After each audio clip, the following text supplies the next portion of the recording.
श्री विठ्ठल मंदिर, बागवान गल्ली येथे अखंड हरिनाम सप्ताह व ग्रंथराज श्री ज्ञानेश्वरी पारायण सोहळ्यास उत्साहात सुरुवात। पहाटे 6.30 ते 7.15 श्री विठ्ठल रुक्मिणी मूर्तीस अभिषेक करण्यात आला। 7.30 वा वारकऱ्यांच्या हस्ते ध्वजारोहण सोहळा संपन्न झाला। त्यानंतर अधिष्ठान पूजन सोहळ्यात विणा पूजन, प्रतिमा पूजन, मृदंग पूजन, ग्रंथ पूजन उपस्थित महाराज व मान्यवरांच्या हस्ते करण्यात झाले।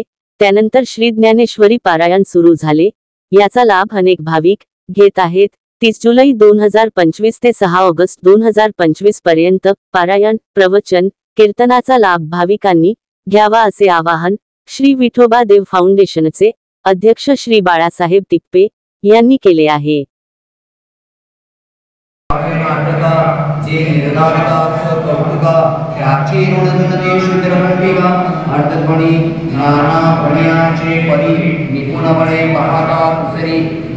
उचित